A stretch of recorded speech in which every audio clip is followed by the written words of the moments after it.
camarades membres des différents gouvernements de l'AES, chers participants donc au premier sommet des chefs d'État de l'AES, bonjour. C'était un immense plaisir et un honneur de nous retrouver ici aujourd'hui, une date bénie, une date mémorable, le 6 juillet 2024, ici à Niamey. Avant tout propos, rendons grâce à Dieu qui a permis donc que ce jour soit. Nous lui disons merci pour tout ce qu'il a pu faire pour nous jusqu'aujourd'hui et tout ce qu'il fera pour le peuple de l'AES. Permettez-moi également de rendre hommage aux Nigériens. Ce peuple qui a tant souffert depuis l'avènement du CNSP et qui continue de rester debout. Merci aux Nigériens qui nous ont réservé un accueil chaleureux hier lorsque nous avons foulé le sol de notre patrie ici. Vous êtes plus que des amis, vous êtes plus que des voisins, vous êtes nos frères, vous êtes nos sœurs. Parce que la fraternité va au-delà de l'amitié ou du voisinage. Nous avons le même sang qui coule dans nos veines. Dans nos veines coule le sang de ces vaillants guerriers qui ont combattu et qui ont réservé ces terres que nous appelons Mali, Burkina et Niger. Dans nos veines coule le sang de ces vaillants guerriers qui ont aidé le monde entier à se débarrasser du nazisme et de beaucoup d'autres fléaux. Dans nos veines coule le sang de ces vaillants guerriers qui ont été déportés d'Afrique vers l'Europe, l'Amérique, l'Asie ou je ne sais encore, et qui ont contribué à construire ces États pendant l'esclavage. Dans nos veines coule le sang d'hommes dignes, d'hommes robustes, d'hommes debout. Et pour cela, soyons-en fiers et soyez remerciés d'être ressortissants de l'AES. L'Afrique, ce continent qui a tant souffert et qui continue de souffrir du fait des impérialistes. Ces impérialistes n'ont qu'un seul cliché en tête. L'Afrique est l'empire des esclaves. C'est comme ça qu'ils voient l'Afrique. Pour eux, les Africains les appartiennent. Nos terres les appartiennent. Nos sous-sols les appartiennent. Ils n'ont jamais pu changer de logiciel jusqu'à aujourd'hui. C'est déplorable. Mais comment procèdent-ils? C'est malheureusement depuis donc ces années 60 où ces simulacres d'indépendance ont été donnés à l'Afrique. Ils n'ont juste fait que placer des valets locaux à la tête, selon eux, de leur sous-préfecture pour pouvoir continuer à les alimenter. Ces valets locaux que nous allons qualifier aujourd'hui d'esclaves de salon n'ont d'autre repère que de chercher à vivre comme le maître, à satisfaire le maître et à faire tout ce que le maître lui dicte. Ils volent, ils pillent nos États, amènent tout chez le maître et leur richesse est conservée chez le maître. Ils font tout pour vivre comme le maître et toujours le satisfaire. Lorsque le maître commande, ils exécutent. Savez-vous qui sont ces esclaves de salon? Eh bien, nous allons vous expliquer ce que c'est. Ce sont des individus qui n'ont aucune dignité, qui n'ont aucune morale, qui n'ont aucune personnalité. Mais le maître esclave a toujours su identifier ces individus. Ils sont toujours prêts à trahir leurs frères pour satisfaire le maître. Ils nous ont trahis depuis l'indépendance et d'autres continuent jusqu'à aujourd'hui à nous trahir au profit de leur maître. Ces individus continuent toujours, contre vents et marées, à piller l'Afrique, à aider le maître à piller l'Afrique.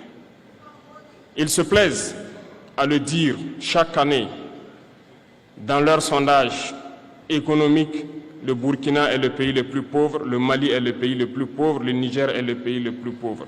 Nous sommes classés parmi les derniers. Très bien, si nous sommes aussi pauvres qu'ils le disent, mais quand est venu le moment de prendre nos responsabilités, nous avons demandé à ces maîtres de quitter les lieux. Pourquoi ne veulent-ils pas partir? Lorsque nous prenons le cas du Niger, depuis plus de 40 ans, certains pays exploitent l'uranium pour produire de l'énergie chez eux. D'Ottawa jusqu'à Paris, les rues sont illuminées, c'est la lumière. Mais au Niger, c'est l'obscurité qui nous est servie.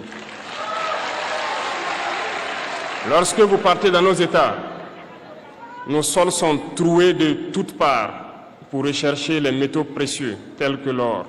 Mais souvent, il n'y a même pas la moindre route accessible pour atteindre les zones où ils exploitent l'or, encore moins certains services sociaux de base. Voilà pourquoi nous avons décidé de nous révolter et de prendre le destin de nos pays en main. Il y a bien d'autres exemples. Mais lorsque nous avons décidé ainsi, eh bien, nous avons été approchés par certains esclaves de salon pour nous passer le message de leur maître. Parce qu'ils avaient créé cette sorte de chaîne polymère qui se relève à la tête de nos États pour les servir. Et nous sommes venus briser la chaîne. Et c'est inconcevable pour eux. Ils nous ont donc approchés et ils nous ont demandé de rentrer dans les rangs pour faire partir de l'élite qui doit diriger l'Afrique, parce qu'ils ont une élite formée et formatée qui doivent suivre, qui sont incrustés dans cette chaîne-là. Nous avons refusé de rentrer dans leur rang. Et dès lors, les hostilités ont commencé. Ils ont fait fourvoyer dans nos zones plusieurs mercenaires, des formateurs. Les agents sont descendus dans le Sahel pour espérer mener des attaques barbares, lâches contre nos populations, espérer les révolter. En plus de ces attaques sur le terrain, les attaques communicationnelles, la manipulation, la désinformation battent son plein dans leur rang. Mais les peuples du Sahel ont compris et plus jamais on ne pourra les manipuler. Ils savent d'où ils viennent, ils savent ce qu'ils font et ils savent où ils partent.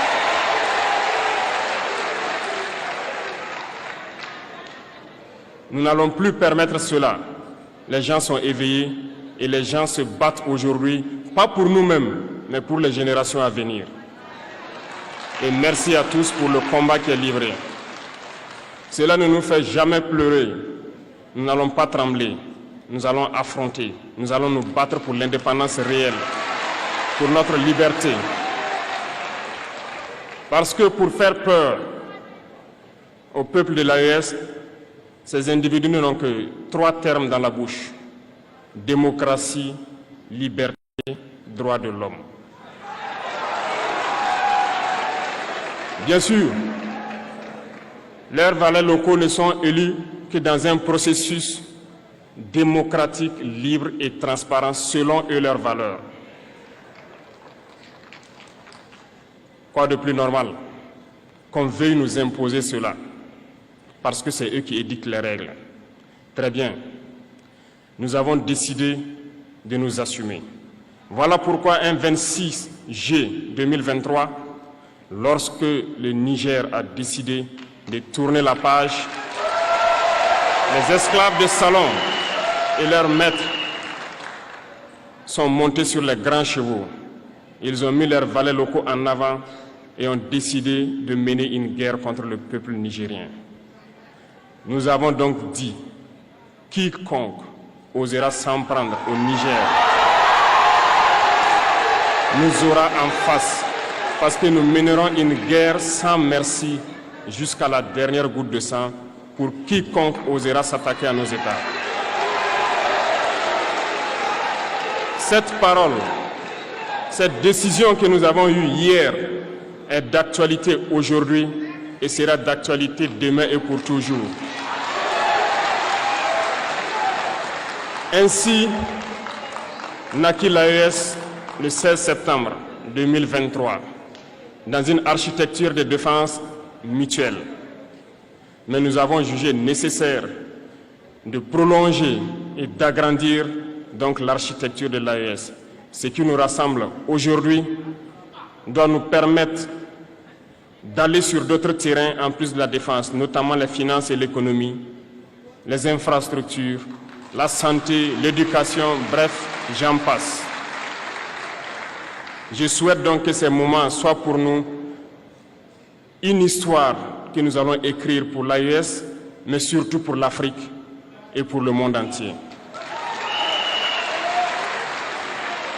Que Dieu illumine tout un chacun de nous, que Dieu nous inspire dans ces tâches qui nous sont confiées, et surtout que lorsque nous faisons tous nos travaux, que nous ayons en tête une seule chose, l'intérêt suprême de nos populations. Sur ce, nous prions encore une fois de plus, bon Dieu, qu'il nous accompagne tous dans nos différentes tâches, qu'il protège nos combattants qui, grâce à eux, nous permettent d'être assis ici et d'échanger autour de l'avenir de nos États. Soyez donc remerciés une fois de plus, peuple nigérien. Soyez unis et solidaires, peuple de l'AES, la patrie ou la mort.